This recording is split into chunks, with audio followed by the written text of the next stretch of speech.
시사, 과학, 코미디 다 넘어오고 때로는 다 성공할 때도 있고 때로는 다 망할 때도 있는 원정호 씨 나오셨습니다. 안녕하십니까? 예, 안녕하세요. 오늘 어떤 주제입니까? 설마 했는데 우리 과학기술계에도 블랙리스트가 있다. 그러니까요. 예.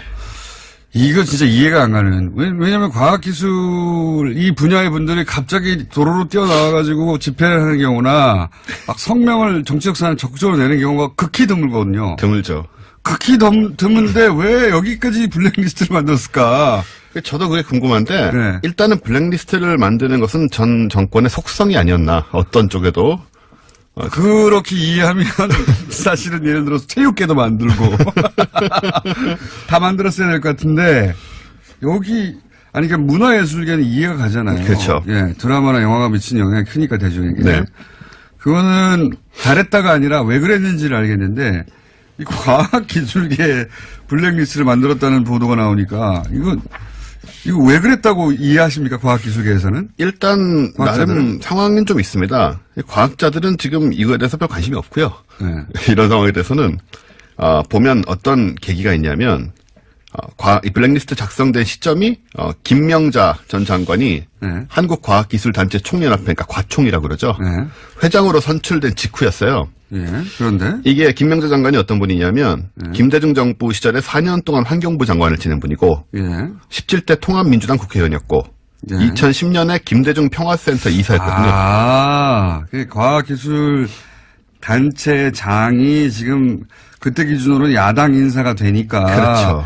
이 야당, 김명자 회장이 이 단체를 규합해가지고 정부에 어떤 공격을 가할지 모른다. 이런 우려 때문에. 그런 것도 있을 수 있고요. 그러면 김명자 회장 개인에 대한 블랙리스트로 충분할 것 같은데 어떻게.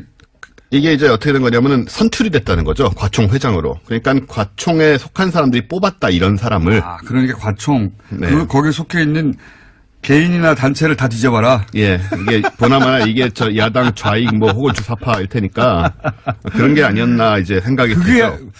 약간 일리는 갔는데 그래도 다 이해는 안 가지만 어쨌든 지금 최소 300개 이상의 단체를 이제. 네. 근데 이게 어떤 식이냐면 네. 이 과총에 포함된 단체가 전체가 614개예요. 절반을 했네요. 절반을 한 것이고 네. 또 회원수도 굉장히 많아서 614개 회원수가 50만 명에 달하거든요. 그러니까는 300개 단체라고 보면 그 절반 엄청난 수가 될 수가 있고 그래서 웬만한 곳은 다 포함된 게 아니냐. 그러니까요. 그래서 구체적인 내막은 지금 이제 조사 중이죠. 그래서 과연 불이익이란 게 이제 근데 궁금한 건 그거죠. 이제 블랙리스트 운영을 한다. 그럼 무엇을 할 수 있었을까? 그러니까요. 그런 생각을 할 수 있잖아요. 정부 지원 예산이 특정 단체 가는 걸 막는다든가 그런 건데 보통은. 네, 그럴 수도 있는데 이제 그게 과학계 쪽에 쉽게 작동할 수 있을까 궁금하긴 해요. 그래서 이제 그거를 오늘 오후에 1시에 김명자 전 과총회장을 검찰에서 피의자가 아니고 피해자 신분으로 소환을 하게 돼 있습니다. 어떤 피해를 당했든가. 예, 불이익이 본인은 뭐였나? 알았을까요? 잘 모르겠어요. 왜냐면은 예를 들어서 MBC에서 제가 라디오를 진행하다가 네. 블랙리스트로 잘렸어요. 그렇죠. 근데 이제 그 당시만 하더라도 저는 그렇게 주장했습니다. 이것은 이미 자를 걸 예정하고 나를 물타기로 쓴 것이고 곧 자를 것이다. 제가 그렇게 얘기를 그 MBC 라디오 진행을 할 때 얘기를 해도 심지어 MBC 내에서 이 진보적인 성향의 PD들조차 믿지 않았어요. 네. 아니 그럴 거면 굳이 왜 쓰겠냐고. 그렇게까지 잔머리를 굴려가며 6개월 쓰고 일부러 자르고 그러진 않을 거다는 인식이 있었거든요. 네. 당하고 있는데 이미 그걸 잘 못 느껴요. 그렇죠. 그런데 그 김명자 회장이라고 본인이 당했다는 걸 알까요? 그러니까 이런 쪽에서 불이익을 당한 경우에는 자기가 불이익을 당한 걸 모를 수가 있습니다. 그렇죠. 그러니까 연구 같은 거 지원이라든가 이런 것도 그냥 사실은 이게 다 그러니까 외형적으로는 정상적인 심사에서 잘랐겠지. 그렇죠. 예. 그런 형태로 이루어지기 때문에 그 뒤에서 어떻게 불이익을 당했는지 모르는 경우가 많을 것 같고 저도 주변에 좀 물어봤는데 잘 모르겠다고 얘기를 하세요. 그러니까요. 내 실력이 없어 안 됐겠지 이렇게. 그렇죠. 예. 그래서 블랙리스트를 만들어 놓고 그 운영은 사실 제대로 못한 게 아니냐라는 또 어떤 무능의 한 단면을 볼 수가 있다.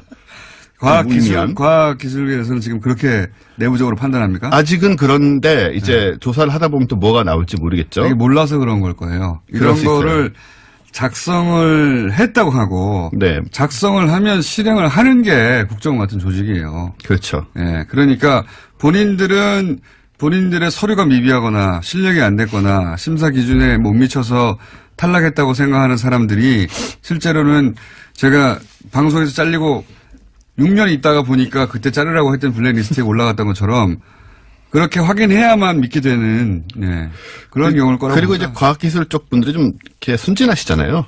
순진한가요? 예, 순진한 편입니다. 꽤나 우리 사회에서. 그래서 그렇게 되면은 뭐 게으른 거 아니고요. 본인의 연구 분야를 제외하고는 게으른 분들 아닌가요? 게으르다고 할 수도 있죠. 모르니까 일단 잘. 네. 세상사에 이렇게 큰 관심이 없으셔가지고. 네. 근데 이제 자기 분야 연구가 더 바쁩니까? 한편으로 과학계가 좀 찍힌 게 뭐냐면 지난 정권에 왜 창조경제 내세웠잖아요. 박근혜 정부가. 이제 과학기술 발전을 통한 창조경제를 내세웠는데 이 개념이 이제 모호함은 물론이고 비과학적인 슬로건이잖아요. 그래서 이거 비웃긴 많이 비웃었어요. 많이 비웃었죠. 과학계 내에서 뭐냐 이게 뭘 하라는 거냐. 그런 말이 이제 뭐 많이 새 나왔죠. 사실은 창조경제는 아직도 아무도 모릅니다. 아무도 모릅니다. 아무도 모른 채로 사라졌죠. 아무도 어떻게 하자는 거지? 아무도 모른 채로 그렇죠. 사라졌는데. 이게 또 지역별로 근데 뭐 창조경제 센터 만들어지고. 그거 다 텅텅 비어 있어요, 요즘. 그러니까요. 그거 뭐 하는지도 다들 불려나가고 과학계 인물들이 뭐 취재연이라는 쪽에서 불려나가고. 돈 많이 들었어요, 그 창조경제 센터. 그러니까요. 뭐 하는지 모르고 어영부영 뭐 하라는 거 하다가 돌아오고 이런 경우도 있어서 이제 소위 욕을 먹었는데. 그때 이미 좀 마음이 상하셨다. 저 위쪽에서. 그걸 생각해 볼 수 있죠. 뭐 그런 게 이제 상식적인 추론인데. 저는 여전히 잘 이해가 안 갑니다. 회장 한 사람이 왔다고 해서 거기 있는 단체 300개하고 50만 명을 다 리스트에 올려서 걸러가지고 어떻게 한다는 게 이게 이해가 안 가네요. 뭐 지난 정권에서 일어났던 많은 일들이 우리의 상상을 초월하는 부분이 있었기 때문에 그 연장선상으로 생각할 수 있지 않나 보고. 근데 어떤 단체가 들어있을지 궁금하잖아요. 아직은 이제 조사가 안 되고 있지만 제가 추측을 해보면 왜 우리 뉴스공장에서 화제가 됐던 그 촛불 집회 때 촛불을 끄는 계산을 했던 한국물리학회 같은 곳이 딱 속하기 좋았지 않았을까. 이건 뭐 제 추측에 불과합니다만은 그분들이 이걸 계산하면서 얼마나 계산하고 있어.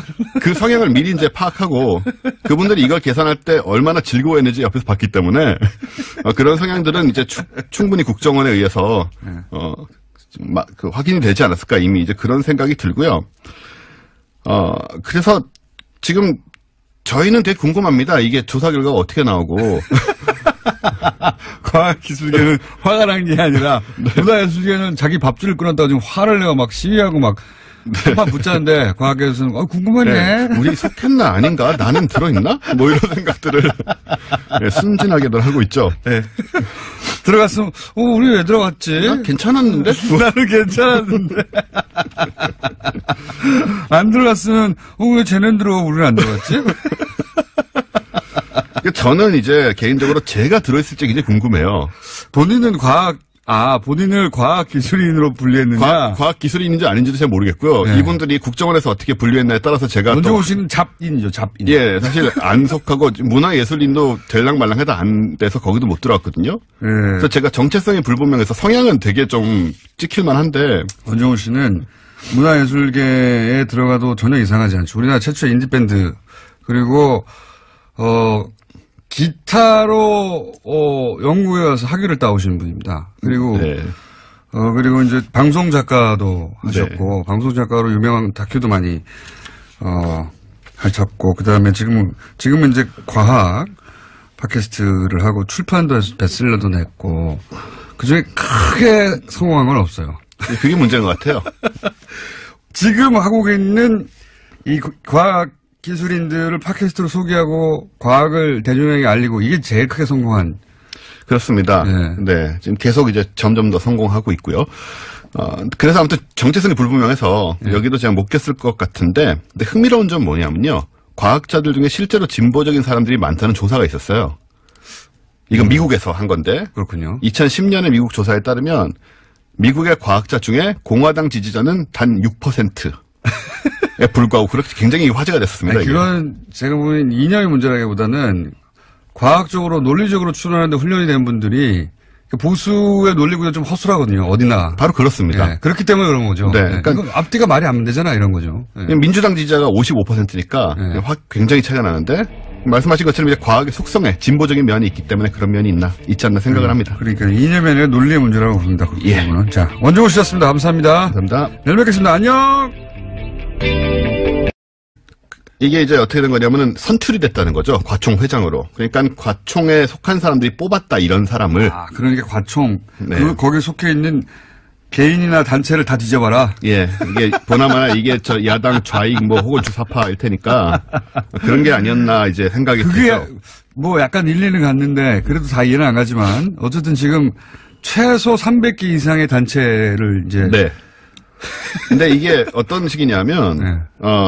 이 과총에 포함된 단체가 전체가 614개예요. 절반을 했네요. 절반을 한 것이고 네. 또 회원수도 굉장히 많아서 614개 회원수가 50만 명에 달하거든요. 그러니까는 300개 단체라고 보면 그 절반 엄청난 수가 될 수가 있고. 그런데 왜 여기까지 블랙리스트를 만들었을까? 저도 그게 궁금한데 네. 일단은 블랙리스트를 만드는 것은 전 정권의 속성이 아니었나. 어떤 쪽에도. 그렇게 이해하면 사실은 예를 들어서 체육계도 만들고 다 만들었어야 될 것 같은데 여기 아니 그러니까 문화예술계는 이해가 가잖아요. 그렇죠. 예, 드라마나 영화가 미친 영향이 크니까 대중에게. 네. 그거는 잘했다가 아니라 왜 그랬는지를 알겠는데 이 과학기술계 블랙리스트를 만들었다는 보도가 나오니까 이거 왜 그랬다고 이해하십니까? 과학기술계에서는? 일단 과학자들은? 나름 상황은 좀 있습니다. 과학자들은 지금 이거에 대해서 별 관심이 없고요. 네. 이런 상황에 대해서는 보면 어떤 계기가 있냐면 그래서 웬만한 곳은 다 포함된 게 아니냐. 그러니까요. 그래서 구체적인 내막은 지금 이제 조사 중이죠. 그래서 과연 불이익이란 게 이제 근데 궁금한 건 그거죠. 이제 블랙리스트 운영을 한다. 그럼 무엇을 할 수 있었을까? 그러니까요. 그런 생각을 할 수 있잖아요. 정부 지원 예산이 특정 단체에 가는 걸 막는다든가 그런 건데 보통은. 네, 그럴 수도 있는데 이제 뭐 그게 과학계 쪽에 쉽게 작동할 수 있을까 궁금하긴 해요. 그래서 이제 그거를 오늘 오후에 1시에 김명자 전 과총회장을 검찰에서 네. 피의자가 아니고 네. 피해자 신분으로 소환을 하게 돼 있습니다. 어떤 피해를 당했든가. 예, 불이익이 본인은 뭐였나. 알았을까요? 잘 모르겠어요. 왜냐하면은 예를 들어서 MBC에서 제가 라디오를 진행하다가 네. 블랙리스트로 잘렸어요. 그렇죠. 이 블랙리스트 작성된 시점이 김명자 전 장관이 네. 한국과학기술단체 총연합회, 그러니까 과총이라고 그러죠. 네. 회장으로 선출된 직후였어요. 예. 그런데 이게 김명자 장관이 어떤 분이냐면 김대중 정부 시절에 4년 동안 환경부 장관을 지낸 분이고 예. 17대 통합민주당 국회의원이었고 예. 2010년에 김대중 평화센터 이사였거든요. 그 과학기술 단체장이 지금 그때 기준으로 야당 인사가 되니까. 그렇죠. 이 야당, 김명자 회장이 이 단체를 규합해가지고 정부에 어떤 뭐 공격을 가할지 모른다. 이런 우려 때문인가. 그런 것도 있을 수 있고요. 그러면 김명자 회장 개인에 대한 블랙리스트로 충분할 것 같은데 어떻게.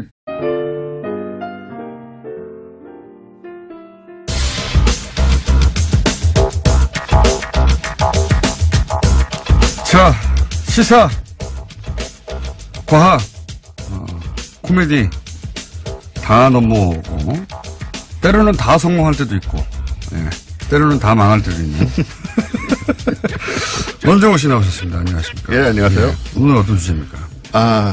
설마 했는데 우리 과학기술계에도 블랙리스트가 있다. 그러니까요. 예.